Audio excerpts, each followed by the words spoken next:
हाँ तो मेरा कप्तान, आज के इस वीडियो में बात करने वाले एसआई के मुद्दे के ऊपर। एसआई के ऊपर बोलने का जितना सा भी मन नहीं था, भगवान की कसम मैं नहीं चाहता कि राजनीति वाले लफड़े में घुस जाऊं वापिस से और फिर नेता लपेटे। मेरे को I don't like this types of हरकत है। बट दिक्कत ये हुई कि मेरे पास मैसेज आ गए, मेल आ गए, बहुत सारे लोग तो इनके सीनू भैया मैं गला घोड़ दूंगा अगर दिमाग खराब करा तो, तुमसे कह दी नहीं कि वीडियो बना दो, पर अब वो इतने प्यार मोहब्बत से बोल रहे हैं तो फिर मेरे को वीडियो बनाना पड़ रहा है। तो एसआई का दुख, उनने बोला हमारा दुख बता दो, बस इतना ही होते। तो एसआई का मैं दुख बताता हूँ। एक्चुअल में मैं चाहता हूँ कि इस पर थोड़ा प्रकाश डाला जाए, इस स्वर्णिम इतिहास पे थोड़ा सा प्रकाश डालें तो लोगों को सूझ पड़ेगी हाँ वास्तविकता में हुआ क्या था। अब मान लो कि तुम 23 साल की उम्र के हो, ठीक है, 2017 में, और तुमने करी एसआई की तैयारी, ठीक है, और खुदा ना खास्ता तुम पढ़े, बहुत पढ़े, तुमने गर्लफ्रेंड छोड़ दी, मोबाइल छोड़ दिया, घर वालों छोड़ दिया, सब छोड़ के तुम पढ़े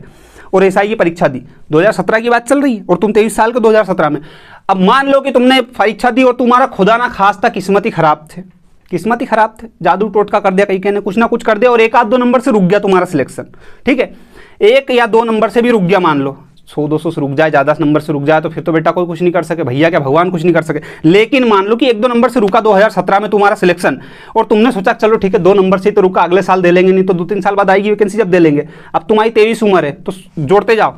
24, 25, 26, 27, 28, 29, 30। अब तुम्हारी उम्र आते आते 2023 तक कितनी हो गई, लगभग 30 साल। 30 साल की उम्र में आदमी है 6-7 छुच्छोरी हो जाए, कभी ऑपरेशन की व्यवस्था नहीं हुई तो, ये बात रियलिटी में बता रहा हूँ। अब 30 साल की उम्र में आदमी एसआई की भर्ती निकाले, क्या करेगा? और 30 साल की भर्ती चलो अब निकाल भी रहे तो इतने साल से क्या भूखा मर रहा था व्यक्ति, अब कहाँ से निकलेगी उससे? मतलब आदमी जीवन पर्यंत पढ़ते ही रहे, कोई मतलब ही नहीं जीवन का। तो ये एक्चुअल में एसआई के बच्चों का दुख है कि भैया तुम वैकेंसी यदि निकालो तो टाइम से निकाल लो, नहीं तो बंद कर दो ना एसआई के पद को, कोई मतलब छोड़ना, पीएससी में भर्ती करवा दो, पीएससी से निकाल देंगे, एक आध दो डीएसपी कम से एसआई के पद पर लगा लेंगे उनको,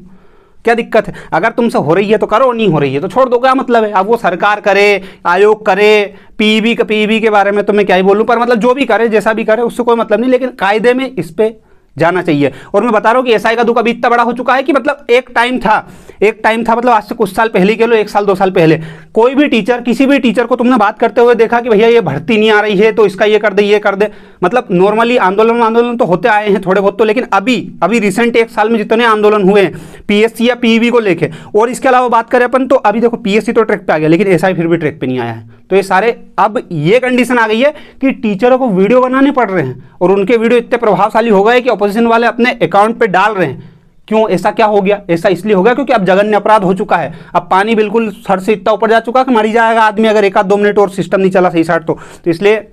यही दुख है एसआई वालों का कि भैया अब उसकी उम्र 30 साल हो गई, अब तुम वैकेंसी ला भी दो, भर्ती भी ला भी दो तो उसका क्या, उसका तो सपना ही रह गया। अब मान लो कई का व्यक्ति था जिसने सोचा चलो एसआई छोड़ो कुछ और कर लिया तो ठीक है, अब कई का तो इस उम्मीद में बैठा कि चलो अगले साल आए, तो इतने में तो बुढ़ापा आ गया। अब वैकेंसी आ भी जाए तो बुढ़ापे में क्या तुमने एक तो फिजिकल भी करना, क्या रख दे, रापट टोला, गोला फेंक, ऊंची कूद, नीची कूद, आड़ा तिरछा बांका सब रख दिया, वो 30 साल की उम्र में सब हिल लेगा है। और उसमें कैसी लाखखंड सैलरी मिल जाएगी एसआई में, उसको कार भी नहीं मिल रही है, लाखखंड सैलरी तो छोड़ो, तो आदमी का मोटिवेशन डिमोटिवेशन सब बराबर कर दिया, कोई मतलब नहीं निकला। तो कुल मिलाकर बस यही एक एसआई वालों का दुख था और अभी इस दुख को कम किया जा सकता है। बंद बिल्कुल खत्म तो भगवान जाए तो नहीं हो, अब कम किया जा सकता है सिर्फ एक नोटिफिकेशन ला के, जो कि सरकार ला दे तो बहुत अच्छी बात है, नहीं लाए तो भैया भी कुछ नहीं कर सकते, और भैया क्या फिर तो कोई कुछ नहीं कर सकता ना, बोल ही सकते अपन और क्या कर सकते हैं। पर मेरे जो सब्सक्राइबर हैं, हमारे जो चाहने वाले कह लो, कुछ भी कह लो, वो लोगों का एक भैया ये था कि तुमने वीडियो नहीं बनाया, देख लेंगे तुमको, तो भैया मत देखना यार, ये बना दे वीडियो और क्या। अब मैं ये कहना चाहता हूं कि अंधभक्त बन के मत रहो और ना किसी का बहकावे में आना है। अब तुम इतने सक्षम, समझदार, जागरूक हो चुके हो कि तुम्हें पता है कि कहाँ पे जाके बोर्ड देखे आना है और कहाँ की बटन दबानी है और कहाँ किसके चुटुक चाले करने हैं, आगे बात समझ में। और बोलने से डरना नहीं है, कहीं पे भी कहीं का माइक अड़ा दो, फट से बता दो कि ये समस्या मेरे जीवन में, हमारा पाँव टूट गया, हमारे हाथ टूट गए और इनकी वजह से टूट गए, सब चीज़ स्पष्ट बताओ ना, हमारा जीवन बर्बाद हो गया इनकी वजह से हो गया। अगर तुम्हारे को अगर अब भी लग रहा है कि हमारे में जागरूकता कमी है तो बेटा फिर ऐसे ही मरो, कोई मतलब नहीं है। और अब भी जागरूकता अगर आ चुकी है, सारी चीज़ें हो चुकी है, तो वोट किसको देना इसका निर्णय कर लेना, क्योंकि सरकार अभी बन गई, फिर 4 साल 5 साल ऊंचे मुंडे नीचे मुंडे करना, फिर मेरे से मत करना भैया। तो भैया क्या कर दे, भैया खुद परेशान है यार,